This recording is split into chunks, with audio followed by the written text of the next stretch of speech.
व्याप्तं येन चराचरं तत्पदं दर्शितं येन तस्मै श्रीगुरुवे नमः।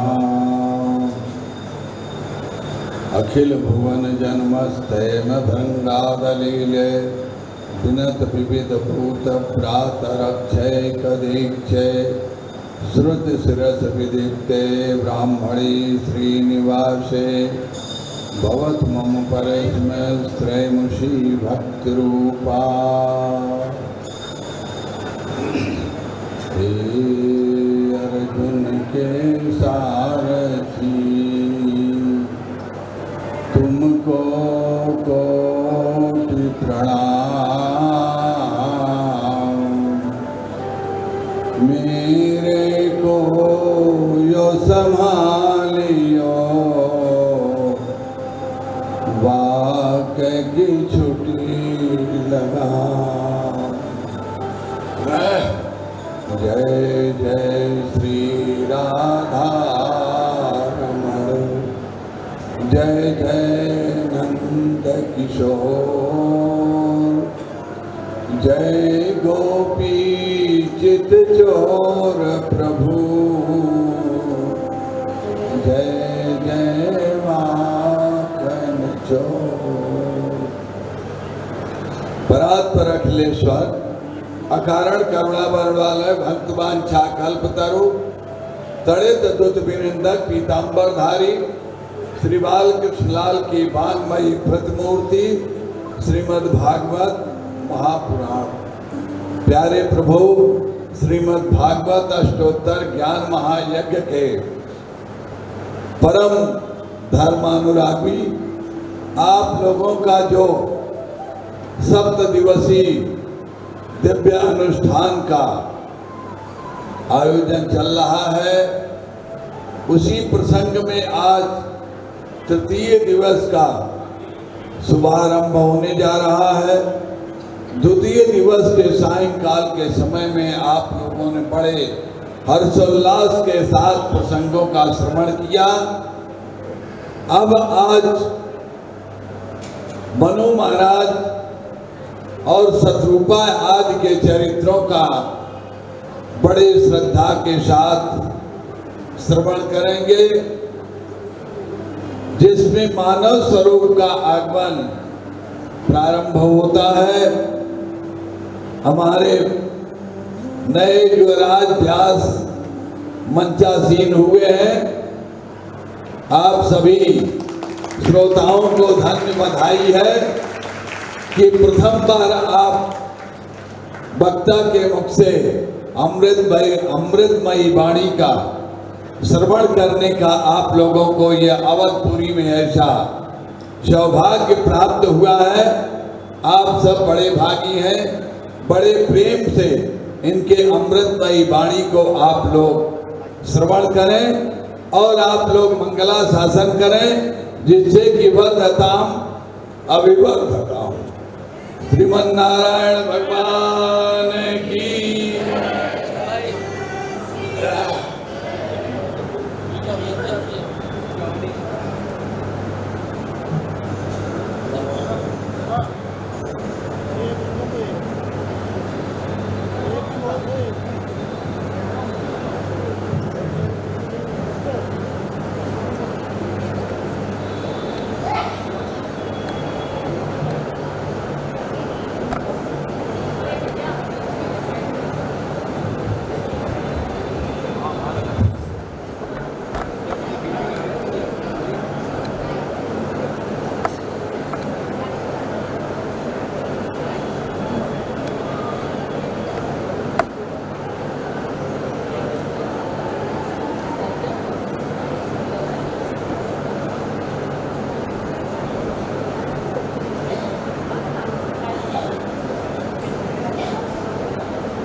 अस्मद्गुरुभ्यो नमः। श्रीलक्ष्मीनारायणाभ्यां नमः। लक्ष्मीनाथसमारम्भां नाथयामुनिमध्यमाम् अस्मदाचार्यपर्यन्तं वन्दे गुरुपरम्पराम्। देयं सदा परिभवग्नमभीष्टदोहम् तीर्थास्पदं शिवविरञ्चिनुतं शरण्यम्।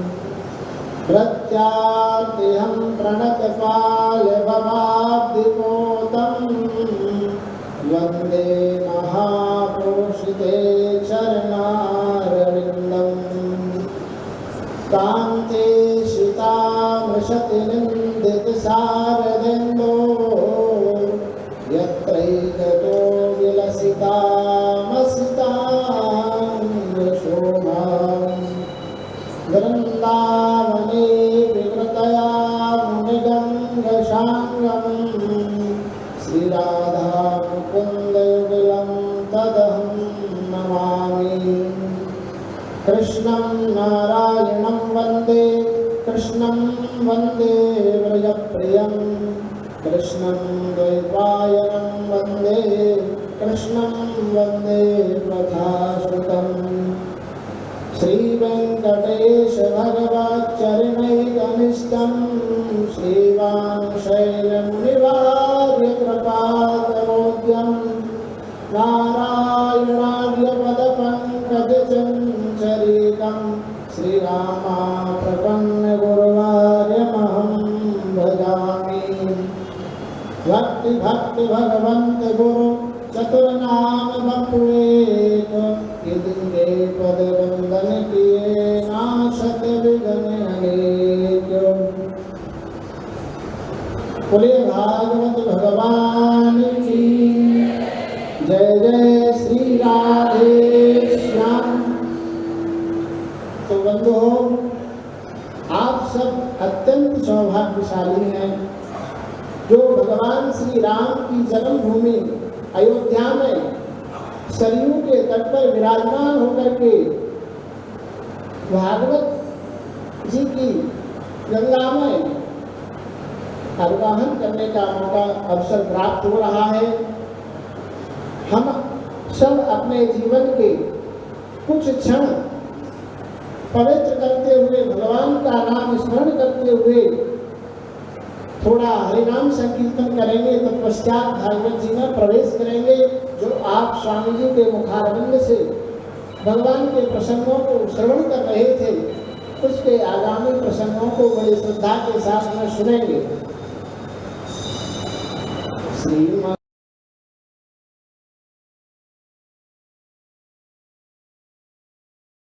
श्रीमन्नारायण नारायण नारायण। श्रीमन्नारायण नारायण नारायण। श्रीमन्नारायण नारायण नारायण। नारायण नारायण नारायण। श्रीमन्नारायण नारायण नारायण। श्रीमन्नारायण नारायण नारायण। भजमन नारायण नारायण नारायण। श्रीमन्नारायण नारायण नारायण।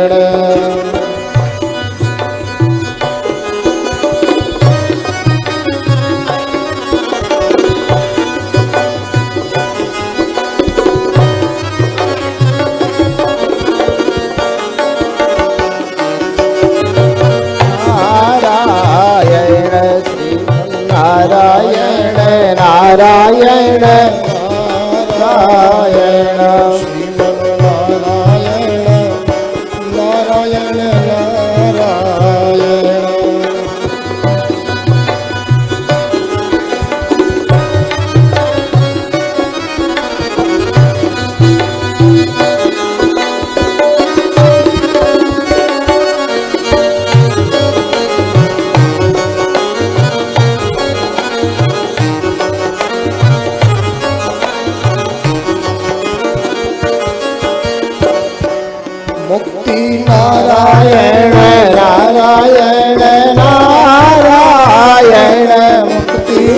नारायण नारायण नारायण भक्ति नारायण नारायण नारायण भक्ति नारायण नारायण नारायण श्रीमन नारायण नारायण नारायण श्रीमन नारायण नारायण नारायण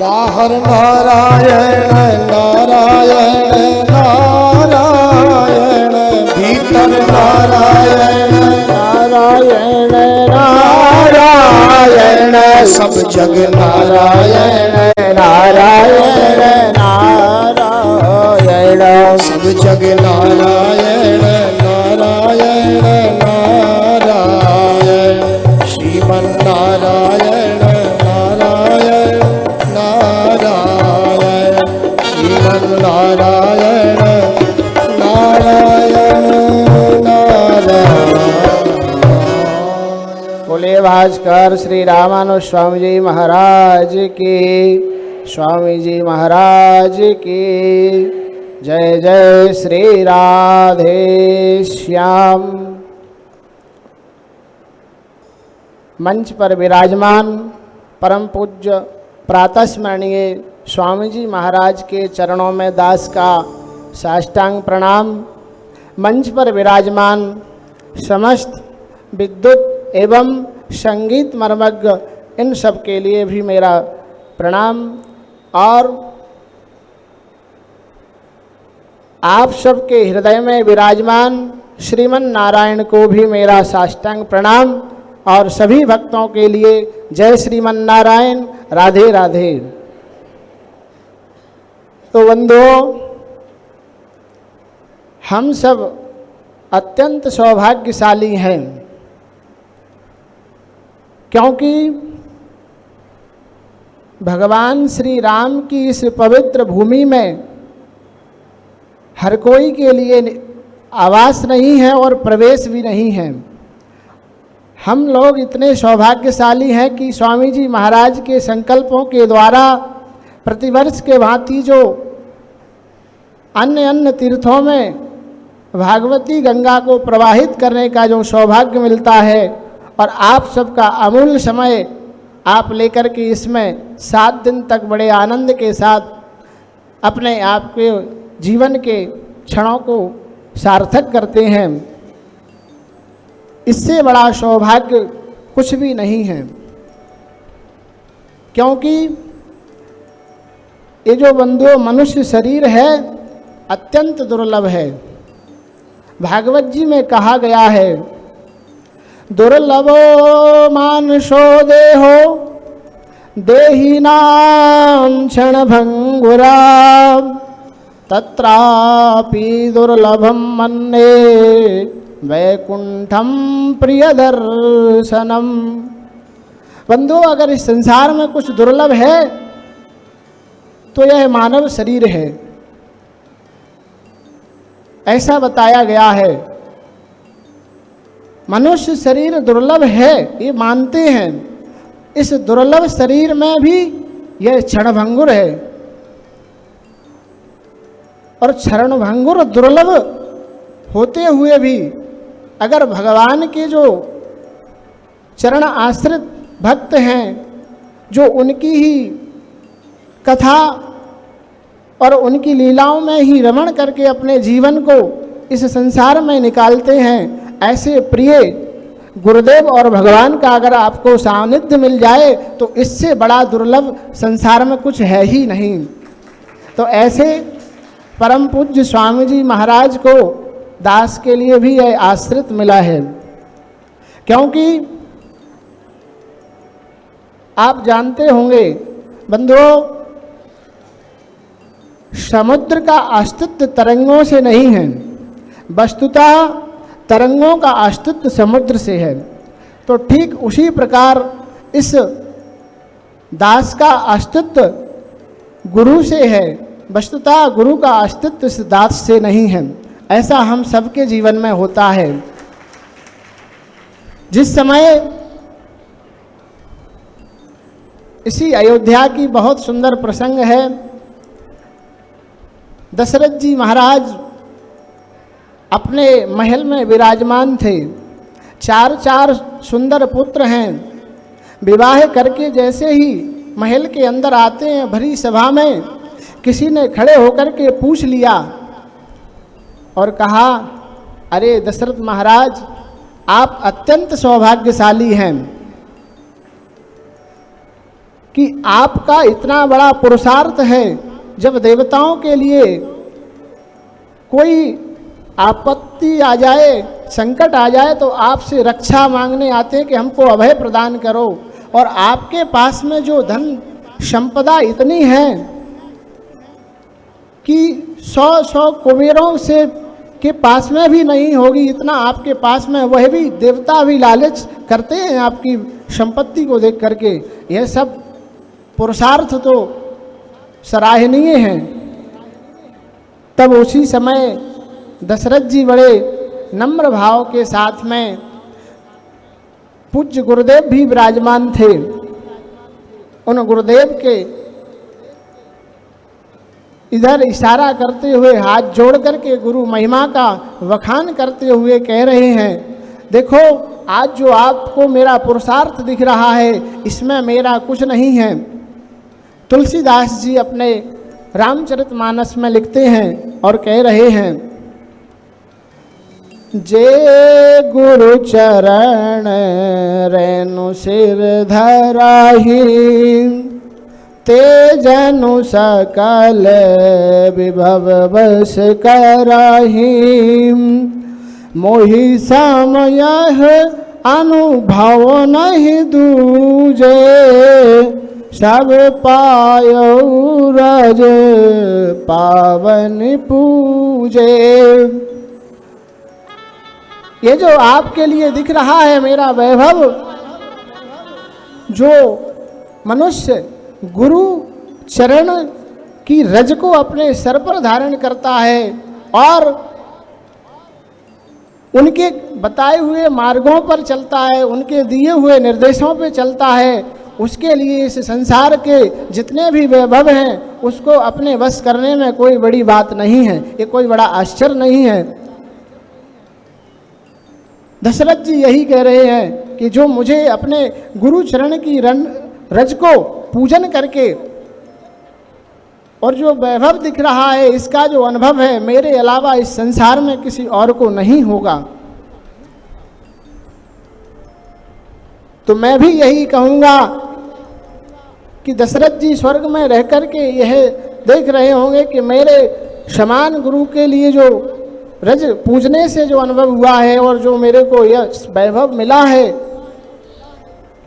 दूसरा कोई नहीं होगा। पर यह दास भी यह कह सकता है कि ऐसा नहीं है। दूसरा अनुभव दास को भी प्राप्त हुआ है, जिन्होंने इस संसार में व्यक्ति दलदल में फंसता ही चला जाता है और इस दलदल से निकालने का अगर कोई कार्य किया है, मेरे पूज्य गुरुदेव ने किया है। बंधुओं, जो भी कोई गुरु की पूजा, गुरु के चरणों के रज को सदा सर्वदा और उनके बताए हुए आदेशों का पालन करता रहेगा, वह भी अपने इस भवसागर से पार करने में कोई ज़्यादा परिश्रम नहीं करना पड़ेगा, क्योंकि आचार्य अभिमान होना ही जीव के लिए कल्याणप्रद है इस संसार में। तो बंधुओं, अब आगे की कथा यहाँ से हम प्रारंभ करेंगे। तो स्वामी जी के माध्यम से आपने सब श्रवण किया। कल इस संसार की जो सृष्टि प्रारंभ हुई है, पहले ब्रह्मा जी ने ऐसा संकल्प लिया कि ऐसी सृष्टि करूँगा जिससे भगवान का भजन हो सके। तो देखा 83,99,999 योनियों को उन्होंने उत्पन्न किया, लेकिन किसी में भी भगवान का भजन नहीं हो पा रहा था। अंत में उन्होंने मानव सृष्टि में सनक सनंदन सनातन सनत कुमार को उत्पन्न किया। उन्होंने भी जैसे ही अपने पितामह ब्रह्मा जी से हाथ जोड़ करके कहा, प्रभु आपने हमारे लिए भगवान के भजन के लिए ही उत्पन्न किया है, हम भजन करने के लिए जाएंगे। इधर ब्रह्मा जी ने सोचा कि मैं तो इस संसार में सृष्टि को आगे बढ़ाना चाहता था, पर इससे इनसे भी सृष्टि आगे नहीं बढ़ पाएगी। ब्रह्मा जी बड़े खेद में पड़े। तब उन्होंने मनु और शत्रुपा की सृष्टि की, जिसको हम मैथुनी सृष्टि कहते हैं, जिससे आगे यह संसार की सृष्टि क्रम चलता रहता है। तब उन्होंने कहा कि प्रभु बताएं हमारे लिए क्या आदेश है। तो जैसे ही उन्होंने कहा कि जाओ आप मेरी सृष्टि का विस्तार करो, मनु शत्रुपा हाथ जोड़कर प्रणाम करके ब्रह्मा जी से जैसे ही पृथ्वी पर आते हैं, यहाँ देखते हैं कि संपूर्ण जलमग्न दिख रहा है, पृथ्वी कहीं है ही नहीं, कहाँ पर हम रहेंगे, कैसे आगे इसका विस्तार होगा। तब पुनः वापस ब्रह्मा जी के पास में जाते हैं। तब ब्रह्मा जी ने देखा कि संपूर्ण पृथ्वी है ही नहीं, जलमग्न है। देखा कि पृथ्वी कहाँ गई, तो हिरण्याक्ष इसको चुरा करके ले गया था। तब भगवान ने वराह रूप धारण करके हिरण्याक्ष का वध किया और पृथ्वी को दोबारा स्थापना किया। इसके बाद में मनु शत्रुपा के माध्यम से इसमें हमारी मानवीय सृष्टि का प्रारंभ हुआ। तो उन्हीं मनु शत्रुपा के आगे चल करके 2 बेटा और 3 पुत्रियां हुईं। 2 पुत्र प्रियव्रत और उत्तानपाद, पुत्री देवहूति, प्रसूति और सती।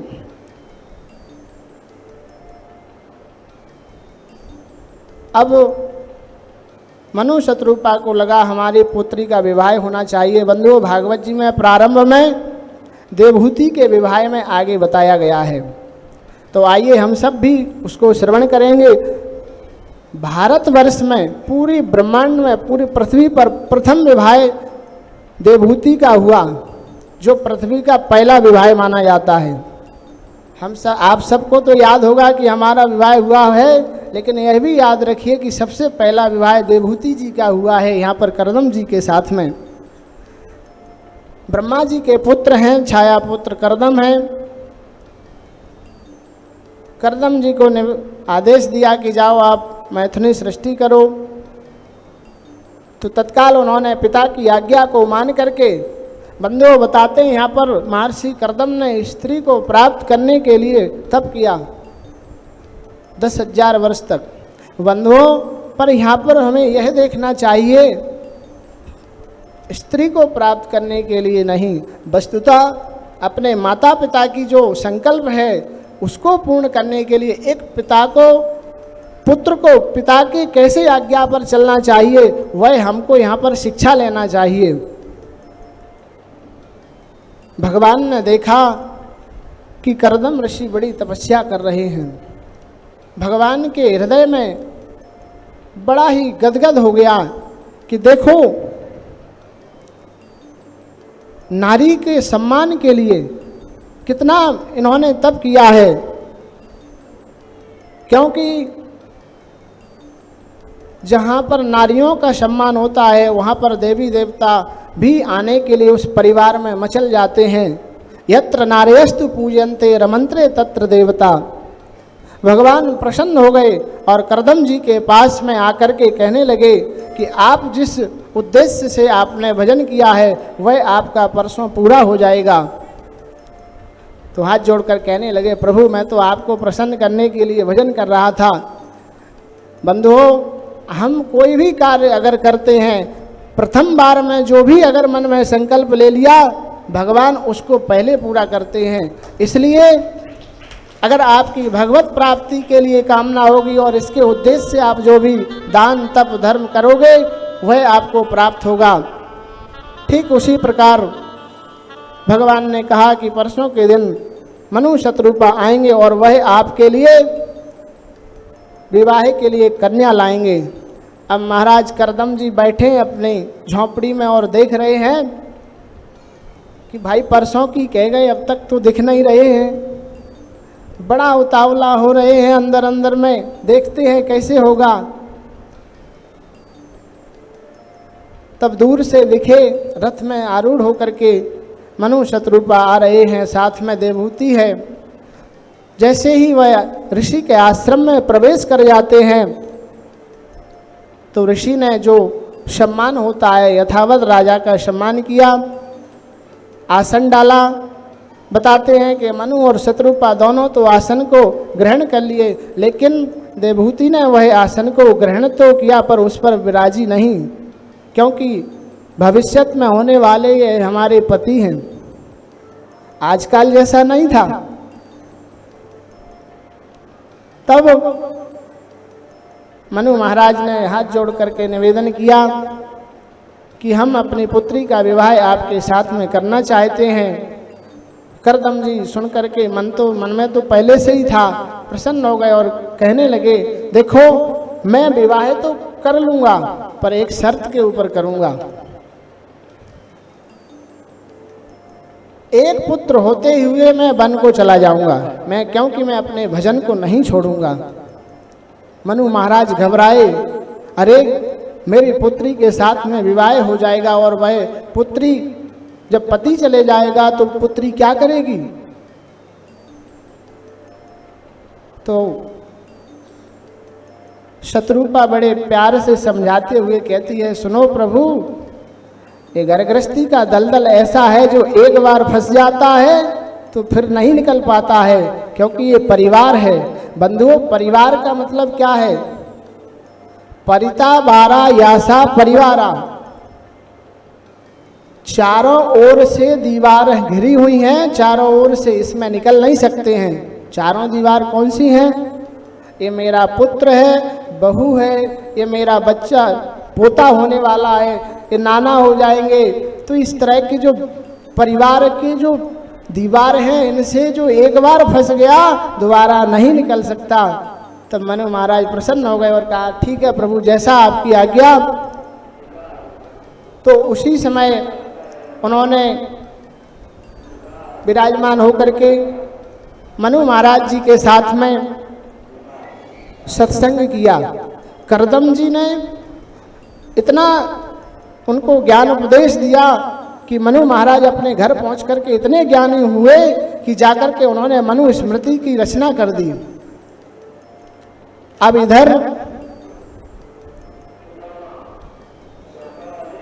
जैसे ही देवहूति को करदम जी देखते हैं कि देखो कितना सुंदर है, अरे जिस परमात्मा ने इसकी सृष्टि किया होगा वह कितना सुंदर होगा। बंधु, ऐसा भाव लेकर के करदम जी की तो वहां पर समाधि लग गई कि वो कितना सुंदर होगा जिसने यह सृष्टि की रचना किया है। नाम तुम्हारा तारनहारा, कब तेरा दर्शन होगा, जिसकी रचना इतनी सुंदर वो कितना सुंदर होगा। जिसकी रचना इतनी सुंदर वो कितना सुंदर होगा। जिसकी रचना इतनी सुंदर वो कितना सुंदर होगा। नाम तुम्हारा तारणहारा, नाम तुम्हारा तारणहारा, कब तेरा दर्शन होगा।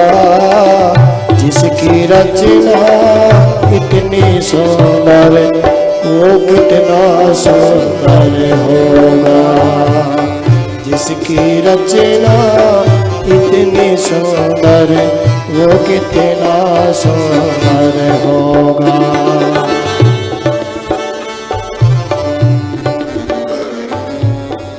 इस प्रकार से करदम जी ने उस सुंदर प्रभु को स्मरण किया और समाधि लग गई। बताते हैं कि हजारों वर्ष तक वह समाधि में समाधिस्थ हो गए। इधर देवहूति अपने पति को मान करके सेवा परिचर्या करती रही। कालांतर में जाकर के जैसे ही करदम जी की समाधि खुली तो देखा, अरे ये जर्जर अवस्था में कौन सी स्त्री है मेरे आश्रम में आकर के निवास कर रही है, मुझे तो पता ही नहीं चला। तब वह हाथ जोड़ करके कहने लगी, प्रभु मेरे पिताजी ने आपके साथ में विवाह किया था, तत्पश्चात आप समाधि अवस्था में चले गए, उसके बाद मैं आपकी सेवा परिचर्या करते रही। आज मेरा शरीर जीर्ण शीर्ण हो गया और आप अपनी समाधि से उठे ही नहीं। जब ऐसा कहा तो करदम जी को याद आ गया, ओहो देवी मैं तो भूल ही गया था, मैं तो भगवान की भक्ति में भगवान के ध्यान में चला गया, बताओ आपकी क्या इच्छा है। तब देवहूति ने अपनी जो उनके साथ में परामर्श हुआ था, शर्त रखी थी, उसको याद दिलाते हुए कहा कि प्रभु मेरी यही इच्छा है कि आपने जो पुत्र के लिए आपसे हमारे पिताजी आपने भी कहा था उसको पूर्ण करिए और मुझे पुत्र सुख प्रदान करके समस्त कामनाओं को पूरा करें। तत्काल करदम जी और देवहूति जाते हैं, बिंदु सरोवर में स्नान करते हैं, नवीन यौवन प्राप्त हो जाता है। तब उन्होंने एक ऋषि ने कामक नाम का जो विमान है उसमें विराजमान होकर के बताते हैं, एक मनवंतर तक देवहूति ने करदम जी के साथ में विहार किया और उसी विहार के समय 9 कन्याओं का जन्म हुआ और वापस आश्रम में आते हैं। आकर के करदम जी कहने लगे कि देवी मैं तो भगवान से विमुख हो गया था, अब मैं भजन के लिए जाता हूँ, आप अपने जो आपके लिए सुख की कामना किया था वो पूर्ण हो गया। तभी देवहूति हाथ पकड़ती है और हाथ जोड़ करके कहने लगी, प्रभु इन कन्याओं को तो ये तो कन्या तो दूसरे घर का धन होता है, मैं किसके सहारे जीऊंगी। धर्म पत्नी कहते हैं, धर्म पत्नी का अर्थात क्या होता है बंधुओं, धर्मम पतनात् त्रायते यासा धर्म पत्नी, जो पति को धर्म से पतन होने से जो रोके उसी का नाम धर्म पत्नी होती है। अगर आज करदम जी उन 9 कन्याओं को छोड़ करके वन चले जाते, क्योंकि जो अनाथ हो जाता है वह तो आप सबको पता ही है, तब उनको याद आ गया कि देखो भगवान आएंगे मेरे घर। तब उन्होंने अपनी पत्नी को कहा कि आप तप करो, भजन करो और दान के साथ में जो तप और दान किया जाता है उसी के प्रभाव से भगवान का अवतार होता है। कालांतर में भगवान का जन्म करदम के यहाँ पर होता है कपिल देव के रूप में। बोले कपिल देव भगवान की। तो बंधुओं उसी समय प्रजापति ब्रह्मा जी आते हैं, उन 9 कन्याओं का विवाह 9 ऋषियों के साथ में हो जाता है। यहाँ पर भागवत जी में कपिल देव जी के बाल चरित्रों का कहीं पर नहीं है, धीरे धीरे बड़े हो गए। एक दिन मैया इधर करदम जी कहते हैं, देवी मैं विवाह कर दिया बच्चियों का, अब आपको पुत्र भी प्राप्त हो गया, अब मैं अपने वन को जाकर के भजन करूँगा।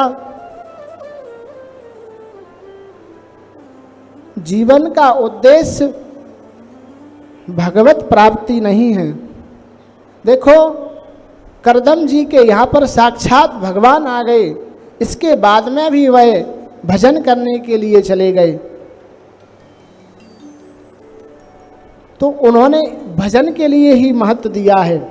कि भगवान अगर आपको मिल जाए तो वह कोई बड़ी बात नहीं, पर भगवान के मिल जाने के बाद में भी आपका भजन न छूटे, भगवान के प्रति भक्ति न छूटे, यह सबसे बड़ी बात है। और आप सबके लिए भी भगवान की भक्ति सदा सर्वदा करते रहना चाहिए, क्योंकि यह भक्ति करोगे तो यशमान सम्मान प्रतिष्ठा आपको प्राप्त करने के लिए कोई उद्यम नहीं करना पड़ेगा, वह अपने आप आपके पास में चल कर के आएगी।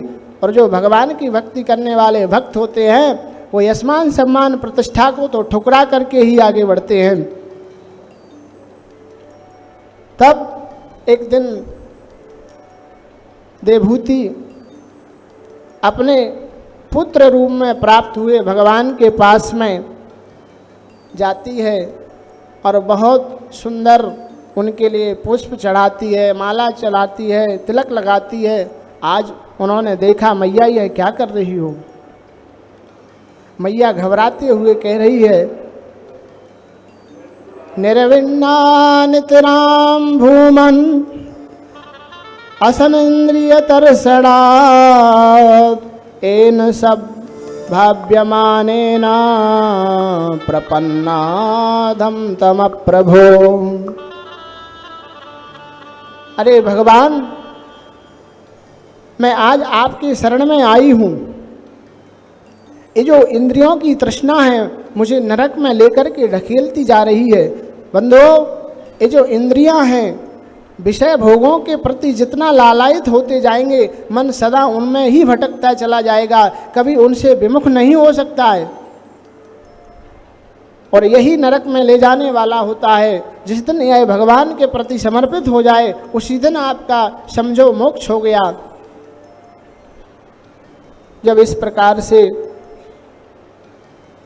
नरक में जाने का भय देवहूति को सता रहा था, भगवान कपिल देव जी ने मैया को समझाते हुए कहा, मैया चेता खलवश्य बंधाया मुक्ताय चात्मनोमतम। ये जो मन है ना, यही तो बंधन का कारण है और यही मोक्ष का कारण है। क्योंकि प्रकृति के गुणों में आसक्त मन जो होता है वह बंधन का कारण होता है, और यही परमात्मा से जिसकी आसक्ति हो जाती है वही मोक्ष द्वार मपाव्रता, वही मोक्ष का ही हेतु बन जाता है। जो आसक्ति रूपी रस्सी है मैया, ये छोड़ने का विषय नहीं है, वस्तुतः इसका तो स्थान चेंज करने का विषय है। जैसे हम परिवार में, घर में, पत्नी में, पड़ोसी में, घर में, गाड़ी में जो लगा रखे हैं, अगर उसका स्थान बदल करके आप परमात्मा के और अपने गुरुदेव के चरणों में अगर आपने वही रस्सी बांध दिया तो वही आपका मोक्ष का द्वार बना देगी। आप जहाँ जिस स्थिति में रहते हैं बस आपको वहाँ से स्थान चेंज करने की आवश्यकता है, और वही अगर आपकी महापुरुषों के चरणों में बंध जाएगी तो मोक्ष का द्वार बन जाएगा। तब मैया हाथ जोड़ करके कहने लगी कि मैं कैसे महापुरुषों के पास में जाऊं। तब उन्होंने भागवत जी में जो साधु हैं उनके पास में जाने के लिए और उनके लक्षणों के विषय में बताया। तितिक्षवा करुणिका सौहृद सर्वदेहिनां अजात शत्रवः शांता साधवा साधुभूषणम। तितिक्षु हो, तितिक्षु कैसा हो साधु। एक बार गंगा स्नान करने के लिए एक साधु गया था। अब उस गंगा में स्नान करते करते एक जंतु आया जिसको बिच्छू कहते हैं। तो साधु तो करुणाशील होते हैं, उन्होंने तत्काल उसको अपने हाथ में उठाते हैं और निकालने का प्रयास करते हैं। बंधु वो डस जाता है, फिर गिर जाता है, फिर दोबारा साधु उसको उठाते हैं, फिर डस जाता है। ऐसा महाराज उन ऋषि का हाथ एकदम हरा नीला पड़ गया। तब बाहर पर बैठा हुआ एक व्यक्ति यह दृश्य सुबह से शाम तक देख रहा था। उसने कहा कि महात्मन, मैं आपके इस दृश्य को देख करके बड़ा ही आश्चर्यचकित हूँ। आप क्यों ऐसा कार्य कर रहे हैं? वो बार बार आपको डस रहा है, उसको जाने देते। तो महात्मा हाथ जोड़ करके कहते हैं, देखो एक साधारण जीव जंतु है, वो अपने स्वभाव को नहीं छोड़ रहा है, क्योंकि बिच्छू का जो स्वभाव है अगर उसको कोई छेड़ेगा तो डसेगा, सर्प का जो स्वभाव है उसको जो छेड़ेगा वो डसेगा। जब यह छोटा सा जंतु जब अपने स्वभाव को नहीं छोड़ता है तो मैं तो मानव हूँ, मैं तो इस ब्रह्मा की बनाई हुई सृष्टि में मुझे तो बुद्धि है मिली हुई है, तो मैं अपने स्वभाव को कैसे छोड़ सकता हूँ।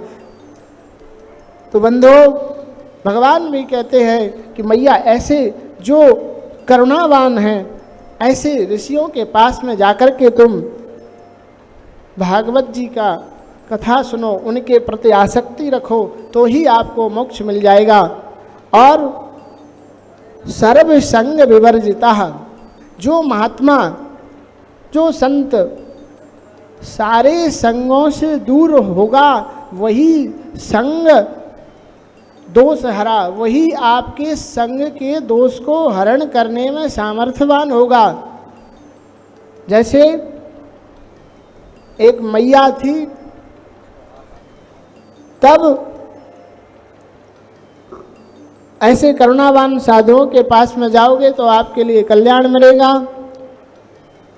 तब उन्होंने यम नियम आसन प्राणायाम प्रत्याहार ध्यान धारणी समाधि के बारे में बताया, और मैया के लिए सबसे ज़्यादा चिंतन के विषय में बताया कि मैया भगवान के जितना चिंतन करोगे उतने जल्दी आपको मोक्ष मिलेगा, क्योंकि चिंतन भी चरणों का हो, चिंतन भी भगवान का हो, स्मरण भी भगवान का हो, तभी आपकी मुक्ति होगी। इसके बाद में मैया से पूछा कि मैया अब आपके मन में कोई आपका संदेह रहा है? तब मैया कहती है कि जिस किसी मनुष्य के जीव के जिह्वा पर भगवान नाम आ गया है वह चाहे कैसा भी पतित हो वह भगवत प्राप्ति कर जाता है। तत्काल कपिल देव जी महाराज मैया को प्रणाम करके परिक्रमा करके गंगा सागर चले जाते हैं। इधर मैया चिंतन करते हुए सिद्धदा नाम की नदी बन करके प्रवाहित हो जाती है। यहीं पर कपिल देव जी का हम देवहूति जी को प्रणाम करके आगे स्कंद में प्रवेश करेंगे। बोले भागवत भगवान की। आगे चल करके चतुर्थ स्कंद में आकुति का विवाह रुचि प्रजापति से हुआ, जिसमें लक्ष्मी नारायण अर्थात यज्ञ और दक्षिणा के रूप में भगवान प्रकट होते हैं। बोले लक्ष्मी नारायण भगवान की। प्रसूति का विवाह दक्ष से हुआ। दक्ष के यहाँ पर 16 कन्याएं हुई, जिनमें से 13 धर्म को दिया, 1 अग्नि को दिया, 1 पितरों को, और छोटी पुत्री जो सती थी उसका विवाह शंकर जी से हुआ और उनका कोई संतान नहीं हुआ। राजा परीक्षित कहने लगे, प्रभु यह बताओ कि सती का कोई संतान कैसे नहीं हुआ, और उन्होंने अपने युवा अवस्था में ही पिता के यहाँ पर किया हुआ यज्ञ कुंड में जल करके अपने प्राणों को परित्याग कर दिया। ऐसे कैसे हो सकता है कि कोई पुत्री अपने पिता के यहाँ पर जाकर के प्राणों का परित्याग कर दे।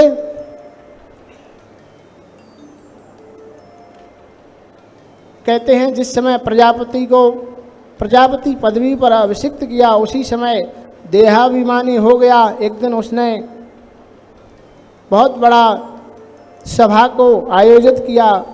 उस सभा में समस्त देवी देवता सब कुछ विराजमान थे।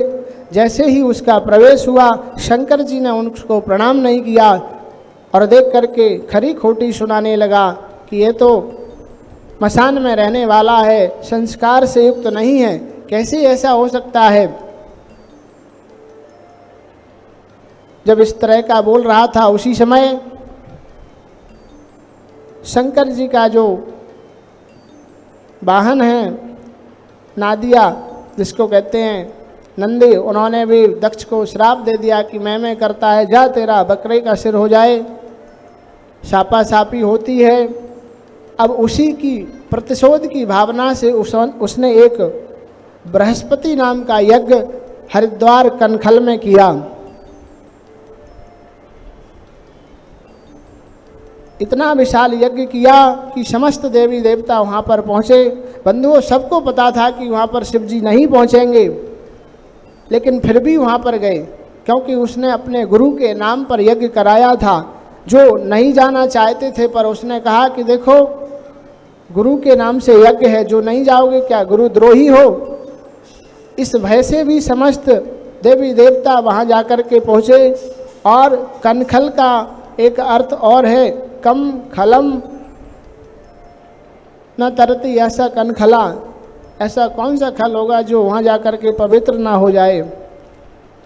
तो इन दोनों उद्देश्यों से जाकर के वहाँ पर पहुँचते हैं। इधर जैसे ही आकाश मार्ग से विमान जा रहे हैं, कैलाश पर्वत पर शंकर जी और देवी विराजमान है। देवी देखती है, देखो नाना प्रकार के चित्र विचित्र वाहन कहाँ जा रहे हैं। एक विमान में से आवाज़ आई, अरे आपको पता नहीं, आपके पिता ने बहुत बड़ा यज्ञ कराया है, हम सभी वहीं पर सम्मिलित होने के लिए जा रहे हैं। तो कहने लगी, हमको तो पता ही नहीं, पिताजी ने यज्ञ किया है, हो सकता है इतना बड़ा कार्य कर रहे हैं, कार्ड देना भूल गए होंगे, आजकल हो ही जाता है ऐसा। कोई बात नहीं, मैं जाकर के अपने स्वामी से कहती हूँ, अरे स्वामी आपको पता है, आप तो वास्तव में ही भोले हो, पिताजी ने इतना बड़ा यज्ञ किया है, वहाँ पर आप चलिए, तैयार होइए। तो शंकर जी कहने लगे, देवी वहाँ कैसे चलें, आपके पिताजी ने जब हमारे लिए आमंत्रण नहीं भेजा है तो किस उद्देश्य से वहाँ पर जाएं। तब देवी समझाती है कि नहीं, देखो पिताजी के यहाँ, भर्तु के यहाँ, पति के यहाँ और भगवान में के जो तीर्थों में बिना बुलाए भी जाना चाहिए। पता है, जैसे आपके पिताजी, मेरे पिताजी वही जैसे आपके पिताजी, चलिए। बार बार कहने पर भी वह मना कर दिए कि मैं नहीं जाऊंगा, क्योंकि बिना बुलाए मैं नहीं जाऊंगा। शिव जी का, भोले बाबा का एक प्रण है, जो मुझे प्रणाम करेगा मैं उसको प्रणाम करूंगा, जो मुझे बुलाएगा मैं उसके यहाँ जाऊंगा। तब कहा, ठीक है देवी, आप नहीं मानती हो तो आप ही जाकर के वहाँ सम्मिलित हो जाइए। देवी नहीं मानी, सीधे पिताजी के यज्ञ में पहुँचती है। पीछे से शिव जी ने अनेक गणों को भी भेज दिया सुरक्षा के लिए। वहाँ जाते हैं, देखा देवी ने कि माताजी ही मिली। माताजी ने कुछ कहा, देवी कैसी हो बेटी? थोड़ी सी माताजी तो बोली, अन्य कोई देवी कोई बोलती नहीं है, क्योंकि जिससे दक्ष प्रजापति द्वेष कर रहे हैं, अगर हमने कुछ कह दिया तो पता चले कि दक्ष हमारे ऊपर भी नाराज ना हो जाए। जगह जगह यही दृश्य देख रही हैं। जहाँ पर यज्ञ होना था वहाँ पर देखा कि समस्त देवी देवताओं का तो भाग लगा हुआ है, और मेरे पति का जो भाग है वो कहीं नहीं है। ऐसा दृश्य देख करके पिताजी से पूछा। पिताजी ने अपनी व्यथा बताई और कहा कि उसको मैं अपने यज्ञ में नहीं बुलाऊंगा। तब सती को भान हुआ कि अरे, कोई भी स्त्री अपने पति का अपमान सहन नहीं कर सकती है। आज वही सती ने तत्काल जो यज्ञ हो रहा था उस यज्ञ कुंड में कूद करके आहुति प्राण दे दिया। इधर जैसे ही जितने रुद्र थे, जितने भी गण थे, उन्होंने पूरे यज्ञ को नष्ट भ्रष्ट कर दिया। भृगु महाराज की दाढ़ी खींच दी, पुखा देवता के दांत निकाल दिए, और नारद जी ने जाकर के कैलाश पर्वत को कहा कि आप तो बड़े भोले हो, बैठ कर के भजन कर रहे हो, उधर आपकी देवी ने प्राणों का परित्याग कर दिया है।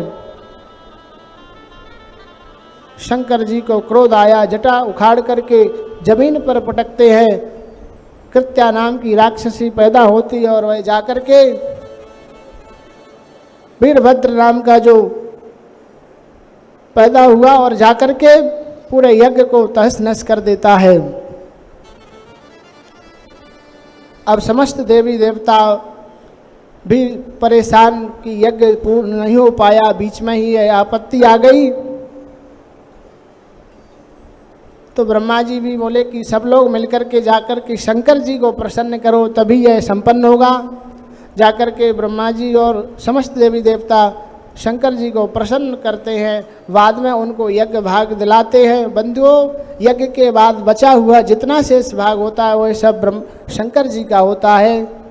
इस प्रकार से हम इस प्रसंग को यहीं पर प्रणाम करेंगे। आगे चल करके दक्ष को प्राणदान मिला, उसकी दोबारा से बकरा की दाढ़ी लगी, मुंह लगा, वो तो सब आपको पता ही है। जिस चीज़ को बार बार पता हो तो उसको आगे अच्छा से अच्छा प्रसंग सुनाए तो और अच्छा रहेगा। बोले भागवत भगवान की। है धन्य तेरी लीला जग में ओ दुनिया के रखवाले, शिव शंकर डमरू वाले, शिव शंकर भोले भाले, शिव शंकर डमरू वाले, शिव शंकर भोले भाले, शिव शंकर डमरू वाले, शिव शंकर भोले भाले।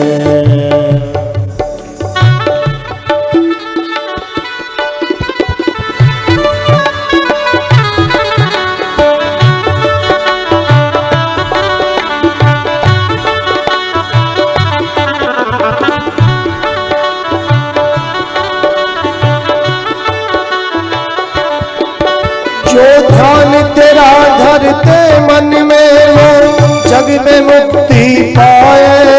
हरि ओम हरि ओम हरि ओम हरि ओम। सागर से उसकी नैया तू पल में पार लगाए, पल में पार लगाए। आ जाने किस पर खुश होकर ना जाने किस पर खुश होकर तू क्या से क्या कर डाले। शिव शंकर डमरू वाले, शिव शंकर भोले भाले, शिव शंकर डमरू वाले, शिव शंकर भोले भाले।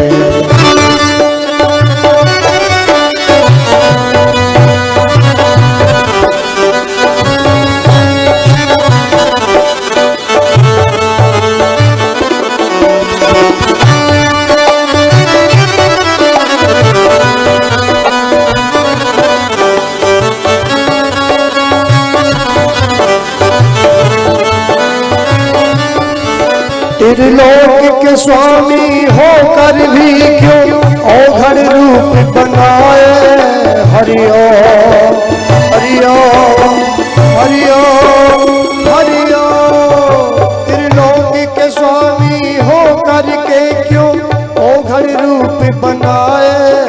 कर में डमरू त्रिशूल लिए और नाग गले लपटाए, नाग गले लपटाए। तुम त्याग के अमृत पीते हो।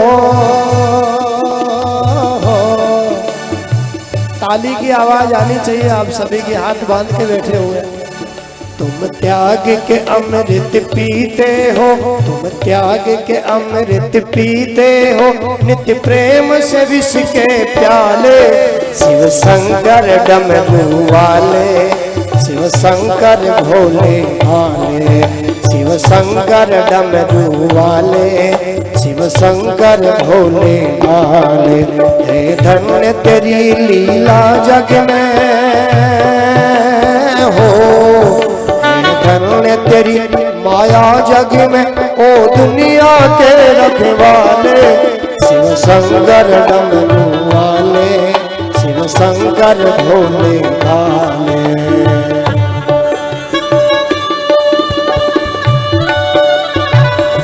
राधे राधे।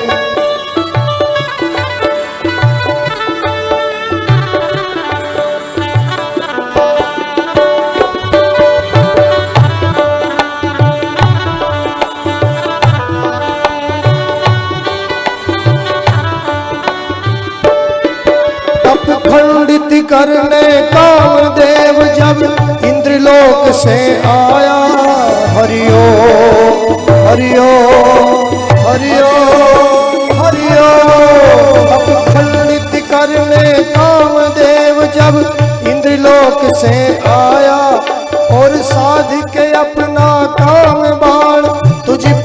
नादान चलाया, तुझ पर नादान चलाया।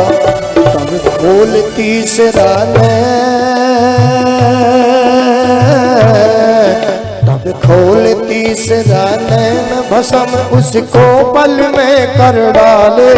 शिव शंकर भोले भाले, शिव शंकर डमरू वाले, शिव शंकर भोले भाले, शिव शंकर डमरू वाले। है धन्य तेरी माया जग में ओ दुनिया के रखवाले। शिव शंकर डमरू वाले, शिव शंकर भोले वाले, शिव शंकर डमरू वाले, शिव शंकर भोले वाले, शिव शंकर डमरू वाले, शिव शंकर भोले वाले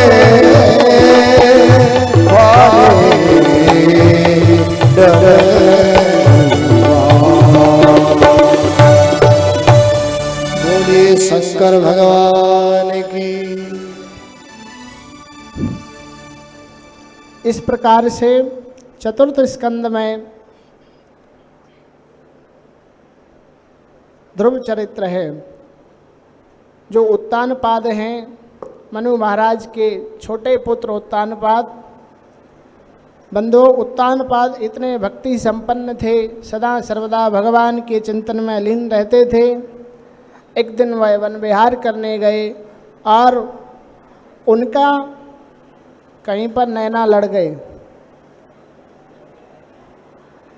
तो एक तो पत्नी उनकी सुनीति थी ही, सुरुचि के साथ में उन्होंने विवाह किया। जैसे ही वह राजमहल में आई और उसने देखा कि यह स्त्री कौन है और अगर इसको रखोगे तो मैं आपके साथ में नहीं रहूंगी, तो तत्काल उत्तानपाद ने अपनी प्रथम पुत्री स्त्री जो सुनीति थी उसको और छोटे 5 वर्षीय बालक को दूर जंगल में भेज देते हैं, उसके साथ में रहने लगे।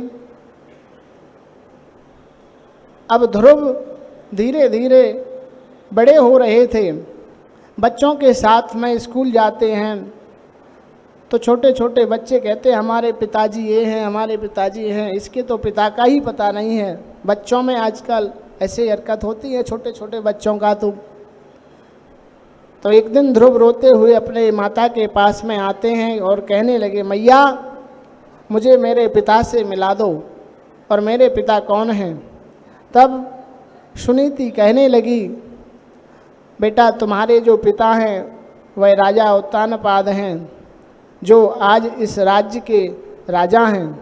तत्काल उसी समय ध्रुव अपने पिता के गोद में बैठने के लिए राजमहल में जाते हैं।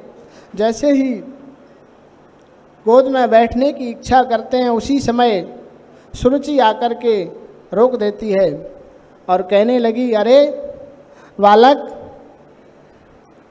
इस गोद में बैठने के लिए तेरा अधिकार नहीं है। अगर इस गोद में बैठना है तो सबसे पहले तप कर, जब भगवान प्रसन्न हो जाएं तो मेरे गर्भ में आकर जन्म लेकर के इस गद्दी पर, अपने पिता के गद्दी पर बैठ सकता है। उसी समय बालक रोता हुआ क्रोध में माता के पास में आता है। सुरुचि से कहने लगे कि मैया मुझे आज विमाता ने ऐसा ऐसा कहा है, मैं पहले जगत पिता की गोद में बैठूंगा, तब जो आपने पिता बताया है उसकी गोद में बैठूंगा और मुझे भजन करने की इच्छा है। मैया ने कहा कि देखो बेटा, आपने मेरे गर्भ में जन्म लिया है, दुर्भाग्यशाली मैं हूँ, आप नहीं हैं।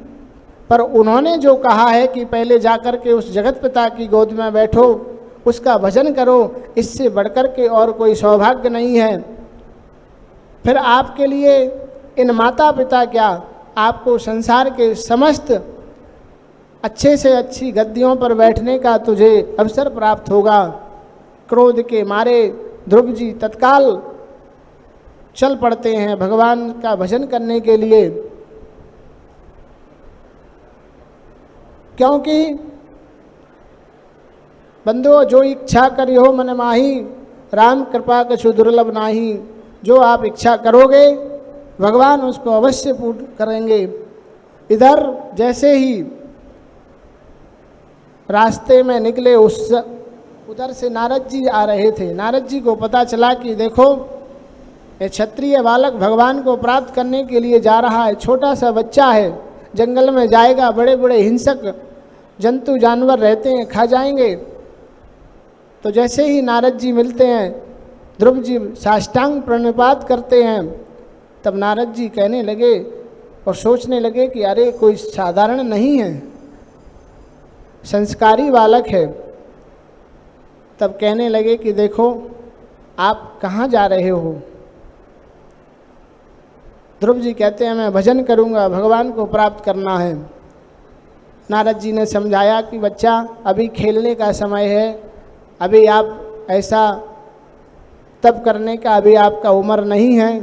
ध्रुव जी बड़े क्रोध में आकर कहने लगे, मैंने सुना था मैया कहती थी नारद जी का दर्शन हो जाए तो साक्षात भगवान का दर्शन हो जाता है, और आप तो मुझे संसार में वापस लौटाने के लिए रास्ते में मिल गए, आप कोई पक्के नारद जी नहीं हो।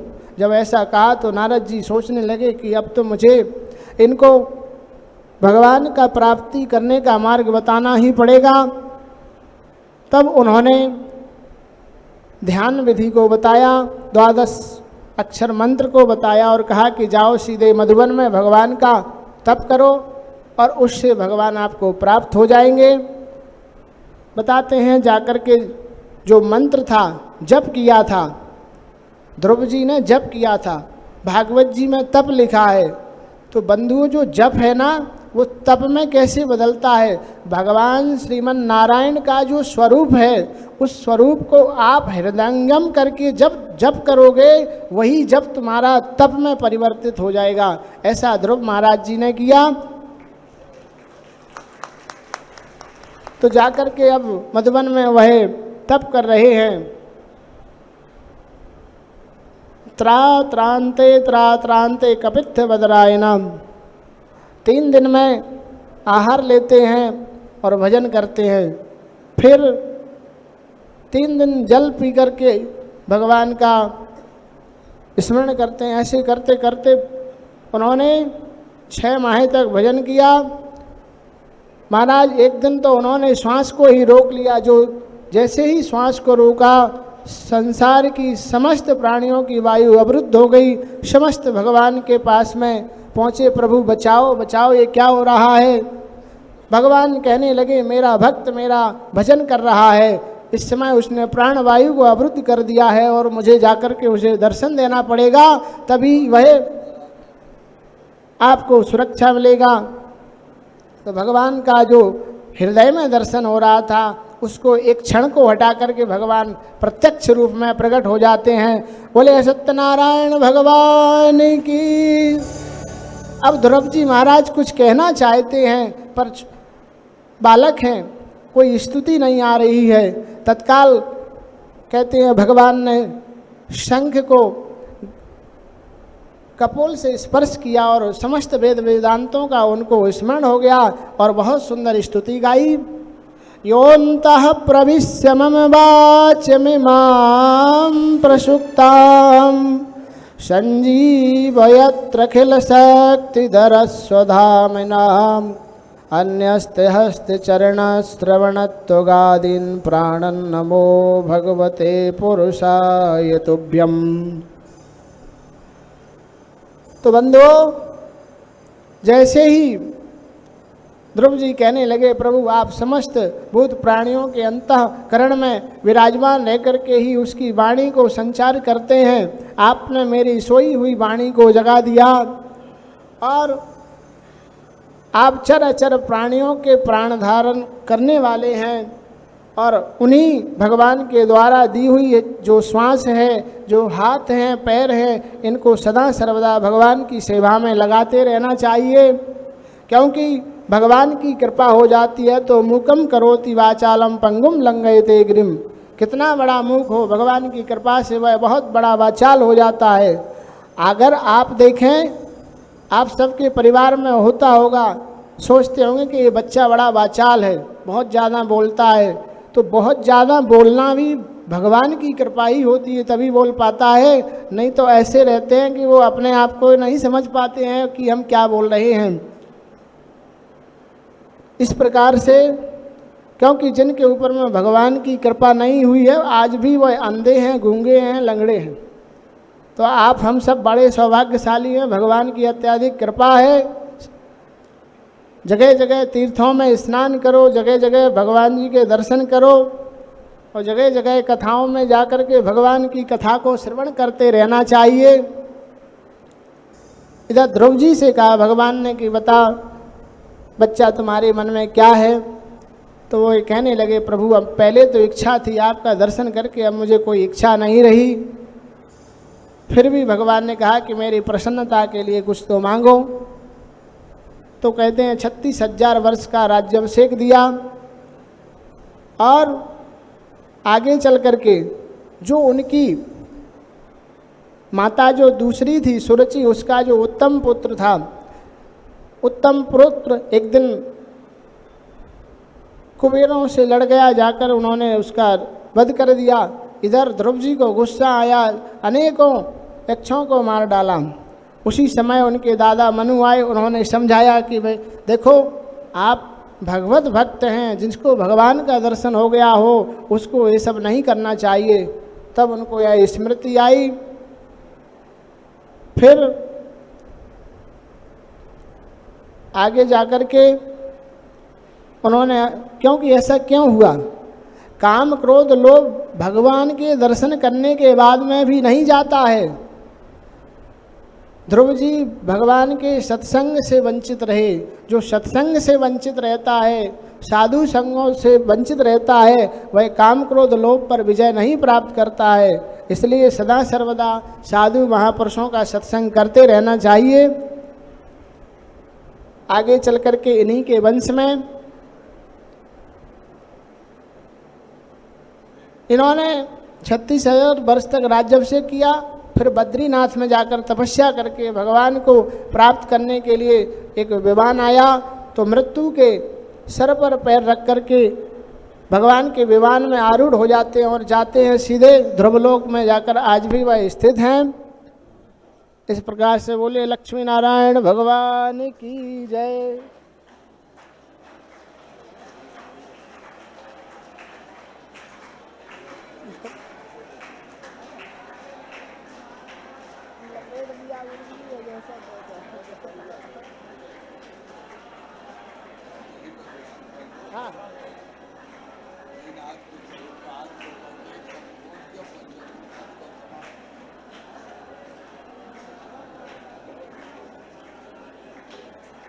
अंग भंग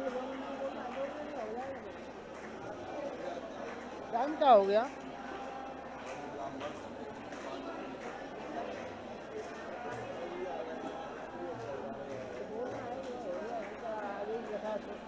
अगले सत्र में सुनेंगे।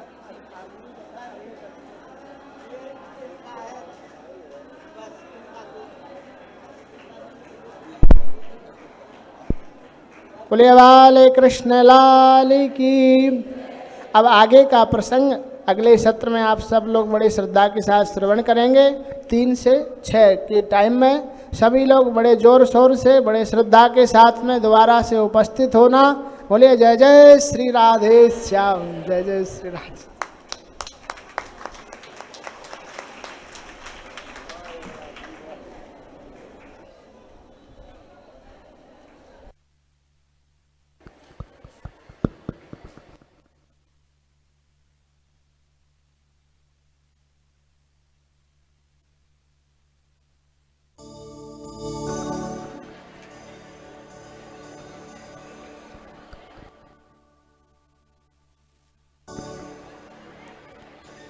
श्री कृष्ण गोविंद हरे मुरारे नाथ नारायण वासुदेवा।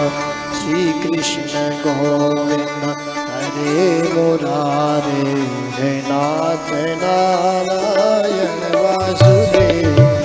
हे नाथ नारायण